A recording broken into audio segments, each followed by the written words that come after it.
अस्सलाम वालेकुम जी, कैसे हैं आप सब लोग? ठीक ठाक हैं। आज एफओएमसी की न्यूज़ आ रही है और साथ में कुछ डॉलर का कुछ और डाटा भी है। तो हम एफओएमसी को और जो गोल्ड है और साथ में डॉलर की जो ओवरऑल मूवमेंट है उसको थोड़ा सा डिस्कस करेंगे। तो सबसे पहले जी मैं चलता हूँ फॉरेस्ट फैक्ट्री के ऊपर। फॉरेस्ट फैक्ट्री में अगर आप देखें तो आज जो है वो एडीबी नॉन फॉर्म की जो है वो न्यूज़ आ रही है। साथ में एम्प्लॉयमेंट कॉस्ट जो है उसका भी इंडेक्स आ रहा है। ठीक है, तो सबसे पहले इस न्यूज़ की मैं बात कर लूँ तो इस न्यूज़ में तो डॉलर जो है वो वीक एक्सपेक्टेड जो है ना वो होता हुआ दिखाई दे रहा है, क्योंकि जो फोरकास्ट है वो अपना थोड़ी सी नेगेटिव में लगी हुई है प्रीवियस से। ठीक है, तो पॉसिबिलिटी है कि इस न्यूज़ के अंदर डॉलर थोड़ा सा वीक हो जाए। ठीक है, लेकिन अगर उसके साथ हम आगे जो न्यूज़ देखें उसमें जो फेडरल फंड रेट आ रहा है, अपनी प्रेस कॉन्फ्रेंस आ रही है, स्टेटमेंट वगैरह आ रही है, तो इसके अंदर फिलहाल मतलब कुछ भी कहा नहीं जा सकता, क्योंकि इसमें जो प्रीवियस थी वो भी उतनी ही है और जो फोरकास्ट लगा हुआ इंटरेस्ट रेट वो भी उतना ही है। तो इसके अंदर कोई भी फिलहाल क्लियर जो है ना वो प्रोडिक्शन नहीं दी जा सकती जब तक कि ये डाटा आ नहीं जाता। लेकिन अगर डाटा आता है नेगेटिव में तो फिर तो जो है वो ये जो न्यूज़ है, तो फिर जो ये मतलब डॉलर जो है अगर ये नेगेटिव में आते तो फिर डॉलर जो है वो टेम्परेरी तौर पे जो है वो स्ट्रांग होगा। ठीक है, बट अगर जो है वो इसमें सॉरी टेम्परेरी तौर पे डॉलर जो है वो वीक होगा। और अगर ये डाटा पॉजिटिव आया था, ग्रीन में आया था, तो फिर ये डॉलर जो है वो टेम्परेरी तौर पे स्ट्रांग हो जाएगा। ठीक है, तो बाकी जो सारी जो मैटर करता है इसके अंदर के डॉलर की एक्चुअल मूव आगे लॉन्ग टर्म में क्या होगी वो इसकी प्रेस कॉन्फ्रेंस के अंदर होगी जाके। ठीक है, तो प्रेस कॉन्फ्रेंस के अंदर जब स्पीच होगी पावल की, जो चेयरमैन है फेड का, तो वो स्पीच में ये बताएगा कि असल में उसने अब आगे जो है वो इंटरेस्ट रेट जो फेड है वो कट करेगी या वो इंक्रीज करेगी। इंक्रीज करने का तो मेरा ख्याल है कि कोई भी चांसेस नहीं है, हाइक करने का चांस कोई भी नहीं है इस साल के अंदर अंदर।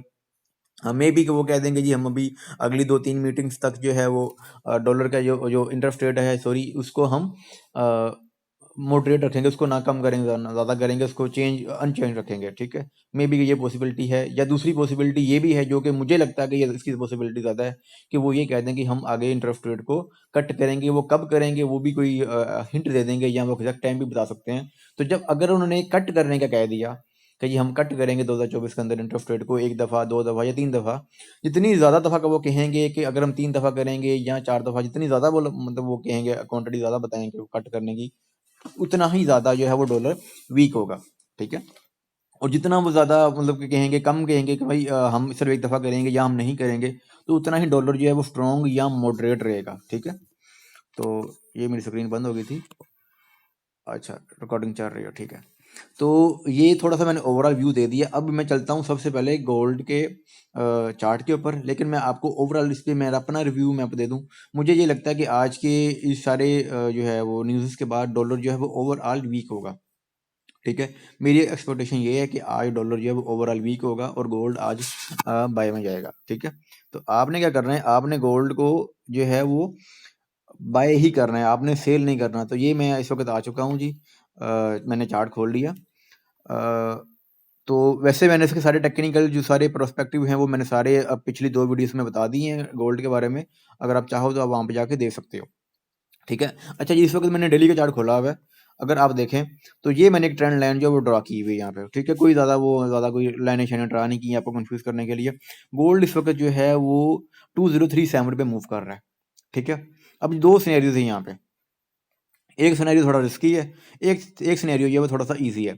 आपने ईज़ी वाले को फ़ॉलो करना है, मैं भी ईज़ी वालों को ही फ़ॉलो करने के हक़ में हूँ फ़िलहाल। ठीक है? ईज़ी वाला सिनेरियो क्या है? ईज़ी वाला सिनेरियो ये है कि ये मार्केट इस वक़्त चल रही है, आपने वेट करना है कि ये मार्केट थोड़ा-सा डाउन है, या अगर आपको टच शो हो रहा है, ये देखें, मैं हाँ, टच कर रहा हूँ। अगर मार्केट 2028 तक या 2023 तक आए मार्केट, तो वहाँ पे आप जो है एक बाय का ऑर्डर ओपन कर देंगे। ठीक है? अगर 20-23, 20-26 इस प्राइस रेंज के अंदर मार्केट आए, मैं यहाँ पे लाइन भी ड्रा कर देता हूँ ताकि आपको आसानी हो। ये वाला जो प्राइस है ना, रुक जाइए थोड़ा नीचे, हाँ, यहाँ पे। यहाँ पे अगर मार्केट आती है तो आप एक जो है वो बाय लिमिट का ऑर्डर बेशक अभी से लगाना लगा दें, या उस वक़्त जब आएगा तब आप लगा दीजिएगा। ठीक है? आप ये ऑर्डर एक लगा दीजिएगा और याद रखिएगा जब एफओएमसी के ऊपर जब आप ट्रेड कर रहे हों, तो आपने स्टॉप लॉस नहीं लगाना। ये मैं आपको पहले से बता रहा हूँ। ये आपको मेरी बात थोड़ी-सी फ़िज़ूल लगेगी और लगेगा कि यार ये क्या बात कर रहे हैं। लेकिन ये आपने नहीं लगाना, क्योंकि जब एफओएमसी आएगी, पॉसिबिलिटी यही है कि डॉलर जो है वो ऊपर जाएगा, मतलब वो बाय में जाएगा। लेकिन पॉसिबिलिटी ये भी है कि जिन लोगों ने बाय किया होगा तो एक दफ़ा जो है मार्केट उनके स्टॉप लॉसेस को भी हिट करवाएगी, ठीक है। और ज़्यादातर लोगों ने जो स्टॉप लॉस हैं वो 20 16 या 20 13 इतने ही लगाए होंगे, ठीक है, या बड़ी हद तक तो 20 6 तक लगाए होंगे।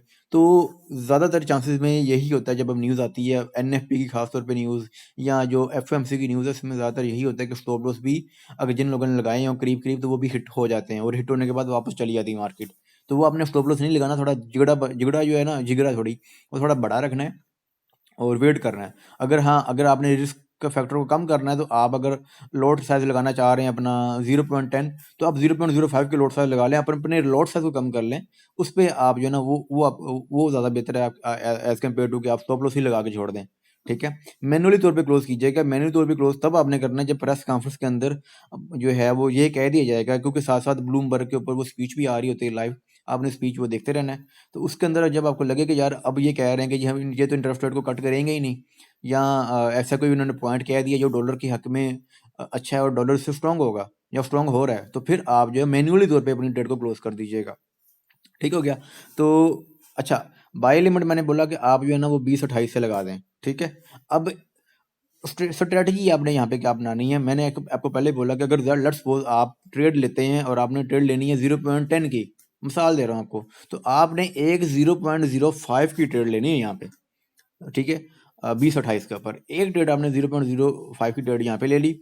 दूसरी ट्रेड आपने लेनी है अगर मार्केट और थोड़ा सा आपके खिलाफ चली जाए, जो कि तकरीबन इस पॉइंट पे 20-22 पे, 20-21 पे, 20-20 पे, ठीक है। अगर मिसाल के तौर पर मार्केट इससे भी नीचे आ जाती है, आपने लगाई 20-28 पे एक ट्रेड लगा दी बाय की, ठीक है। मार्केट इससे भी नीचे चली गई, ठीक है, आपने स्टॉप लॉस नहीं लगाया हुआ। अब उससे नीचे भी चली गई मार्केट, मार्केट चली गई 20-22 के ऊपर, आपने एक 0.05 की ट्रेड एक और खोल देनी है यहाँ पे, ठीक है। मतलब आप ओवरऑल अगर आप 20-28 पे ही 0.10 की ट्रेड खोलना चाह रहे हैं या जितनी की भी खोलना चाह रहे हैं, उसका हाफ आप ऊपर लगा लें 20-28 के ऊपर, और अगला अगर मार्केट अगर 20-20 तक जाती भी है तो हाफ वहाँ पे खोल दें, ठीक है। तो ये 2 ट्रेडें खोल दें आप, और चुप करके अपना टारगेट, जो फर्स्ट टारगेट जो है आपका वो होना चाहिए, मैं आपको यहाँ पे ड्रा कर देता हूँ। पहला टारगेट आपका होना चाहिए जो कल का हाई है, ठीक है, वो तकरीबन 20-48 या 20 जो है ना 47 तक, ये आपका पहला टारगेट होना चाहिए टेक प्रॉफिट का। दूसरा जो टारगेट है, जो कि मुझे लगता है कि अगर ये टारगेट है जो कल वाला अगर वो हिट हो गया, तो एक्सपेक्टेड है कि ये वाला टारगेट भी हिट हो जाए, वो बनता है तकरीबन 20-60 या 20-58, आप 20-58 कर दीजिएगा, ये ज़्यादा बेहतर है, ठीक है। तो इस तरह से करके अपनी ट्रेड को लगाइएगा। होपफुली मैं खुद भी लगाऊंगा साथ इंशाल्लाह, तो आप भी लगाइएगा, और मुझे उम्मीद है कि आज हम प्रॉफिट में ही बाहर आएँगे। जो करंट प्राइस चल रही है, अब यहाँ पे भी बाय कर सकते हैं, लेकिन ये थोड़ा रिस्की हो सकता है, क्योंकि अगर आपने यहाँ पे बाय कर दिया, तो पीछे मार्केट अगर 20-20 तक आ गई, तो आप डर जाएँगे और आप कहेंगे यार ये तो हमें 160 पिप का जो है वो नुकसान हो रहा है, तो अब बंदे के इमोशंस होते हैं, आप वहाँ पे कोई गलती ना कर बैठें। तो यहाँ पे आप फिलहाल ना खोलें, वेट करें न्यूज़ आने का, मार्केट के आगे मूव करने का, कि मार्केट आगे किस तरफ जाती है, ठीक है। तो यूरो यूएसडी भी चलते हैं, यूरो यूएसडी भी देख लेते हैं कि यूरो यूएसडी जो है वो आगे उसका क्या हिसाब किताब है। यूरो यूएसडी में भी देखें, मुझे यही लग रहा है, मैं चार्ट चार्ट छोटा कर लेता हूँ। यूरो यूएसडी में मुझे ये लगता है कि मार्केट जो है वो आज आएगी 18-13 तक, या इवन के ये वाला अपना जो लो है इसको भी लगा ले, मे बी की पॉसिबिलिटी है कि इसको भी अपना लो भी टच कर ले, लेकिन ओवरऑल बाद में मार्केट फिर बाय में चली जाएगी, ये मुझे लग रहा है। तो आप जो है एक वही सेम स्ट्रेटजी जो आपने गोल्ड पे बनानी है, वही आप इस पे करें, कि अगर आपने एक मतलब ऑर्डर सोचा है कि हमने इतनी लॉट साइज लगाते हैं, आप पहले आप उसका हाफ जो है वो एक पेंडिंग ऑर्डर आप लगा दें 1.0813 या 14 पे, एक आप पेंडिंग ऑर्डर लगा दें 1.08 पे लगा दें, ठीक है। तो आप 2 पेंडिंग ऑर्डर बाय लिमिट के लगा दें, और टेक प्रॉफिट जो है अपना आप रख दें, पहला टेक प्रॉफिट आप रख दें 1.860 और एक टेक प्रॉफिट रख दें आप 1.0885 वगैरह, इतना आप टेक प्रॉफिट दोनों रख दें, और इंशाल्लाह ये भी ट्रेडें आपकी प्रॉफिट में क्लोज हो जाएंगी। तो चलिए जी, वीडियो थोड़ी लंबी हो गई है, मैंने मोबाइल पे इसलिए रिकॉर्ड किया कि कंप्यूटर पे रिकॉर्ड करता फिर उसको एडिट करने का बड़ा मसला होता है, तो इसलिए मैंने मोबाइल पे ही एडिट या रिकॉर्ड कर दी, ताकि आपको समझ में आ जाए सारी चीज़ें। तो चलें जी, अल्लाह हाफिज़। चैनल को लाज़मी सब्सक्राइब कीजिएगा।